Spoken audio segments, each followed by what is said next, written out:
यो भिडियोमा मैले तपाईहरुलाई चाहिँ तीनटा स्मार्टफोन्सहरु भन्न गइरहेको छु जसलाई चाहिँ तपाईले नेपाली मार्केटमा मात्र 20,000 मा किन्न सक्नुहुन्छ। मैले चाहिँ एकदमै मार्केटलाई एनालाइज गरेर एकदमै रिसर्च गरेर चाहिँ तपाईहरुको लागि चाहिँ बेस्ट भन्दा पनि बेस्ट स्मार्टफोन्सहरुको लिस्ट ल्याएको छु जसलाई चाहिँ तपाईले चाहिँ अहिले नेपालमा किन्न सक्नुहुन्छ र यो सबै कुराहरु चाहिँ एकदमै लेटेस्ट छ, एकदमै राम्रो भ्यालु तपाईलाई प्रोवाइड गर्छ।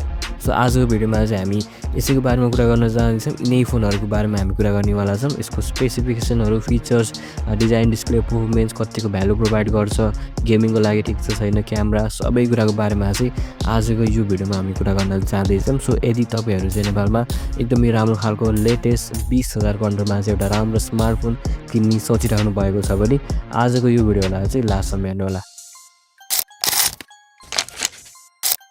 फर्स्टमा मैले Redmi 15 भन्ने फोनलाई राखेको छु जसलाई तपाईले नेपाली मार्केटमा मात्र 19,000 मा किन्न सक्नुहुन्छ र यसमा तपाईले 6.9 इन्चको फुल एचडी प्लस एलसीडी डिस्प्ले पाउनुहुन्छ, 144 हर्ज को रिफ्रेश रेट पाउन सक्नुहुन्छ, स्न्यापड्रागन 685 प्रोसेसर, 7000 mAh को ब्याट्री र 33 वाट को फास्ट चार्जिङ क्यापेसिटी चाहिँ तपाईले यसमा पाउन सक्नुहुन्छ। यसमा चाहिँ तपाईले 50 मेगापिक्सलको मेन क्यामेरा, हाइपर ओएस जो कि एन्ड्रोइडमा बेस्ड अपरेटिङ सिस्टम हो, तपाईले त्यो पनि यो फोनमा पाउन सक्नुहुन्छ। अब यसमा चाहिँ तपाईले एकदमै म्यासिभ खालको ब्याट्री पाउन सक्नुहुन्छ जुन चाहिँ तपाईको इजिली 2 दिनसम्म चाहिँ तपाईले मजाले आफ्नो ब्याट्रीलाई टिकाएर राख्न सक्नुहुन्छ।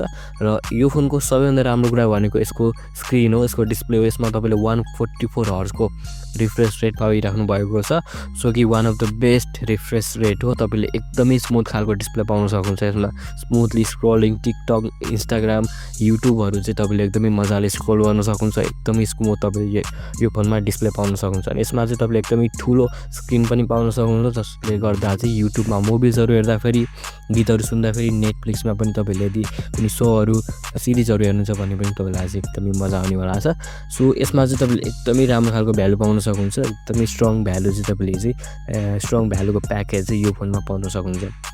सो यदि तपाईहरुलाई चाहिँ मुभिजहरु हेर्न एकदमै मन पर्छ, स्क्रिन एकदमै राम्रो चाहिन्छ भने चाहिँ तपाईले यो फोन लाई चुज गर्न सक्नुहुन्छ। प्लस यसमा चाहिँ तपाईले एकदमै राम्रो खालको क्यामेरा पनि पाउनुहुन्छ हैन।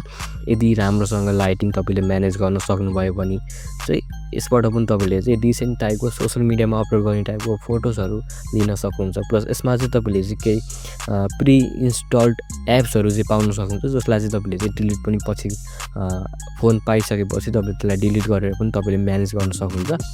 सो यो चाहिँ यदि तपाईहरु चाहिँ यदि मिडिया कन्जम्पसनहरु गर्नुहुन्छ, प्लस तपाईलाई एकदमै राम्रो खालको ब्याट्री चाहिन्छ, एकदमै स्मुथ डिस्प्ले चाहिन्छ भने चाहिँ तपाईहरुको लागि चाहिँ यो फोन एकदमै बेस्ट हुन्छ।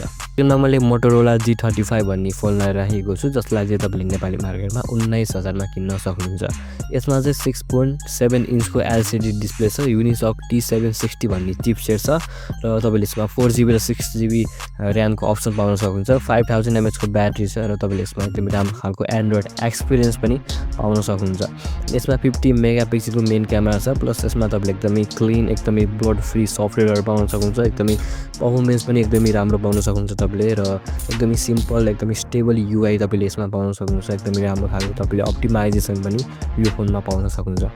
अब यो फोनमा चाहिँ तपाईले चाहिँ यदि हेभी गेमिङ गर्न चाहनुहुन्छ भने चाहिँ यो फोन नकिन्नु होला।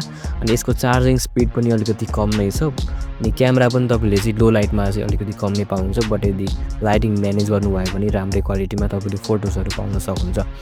सो यसमा चाहिँ तपाईले एकदमै राम्रो खालको क्लिन एन्ड्रोइड पाउन सक्नुहुन्छ। सो स्टुडेन्ट्सहरुको लागि, क्याजुअल युजरहरुको लागि चाहिँ एकदमै राम्रो हुन्छ। प्लस यदि कुनै फोनलाई तपाईले एकदमै लामो समयसम्म चलाउन खोज्नु भएको छ, चाहनुहुन्छ भने चाहिँ आई थिंक यो फोन चाहिँ तपाईहरुको लागि हो।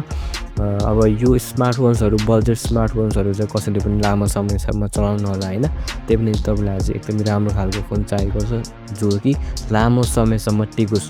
सो तपाईले चाहिँ यो फोनलाई चुज गर्न सक्नुहुन्छ। एकदमै सस्तो, एकदमै राम्रो। नम्बर 3 मा मैले Samsung Galaxy A07 भन्ने फोन राखेको छु जसले तपाईले नेपाली मार्केटमा मात्र 16,000 मा किन्न सक्नुहुन्छ।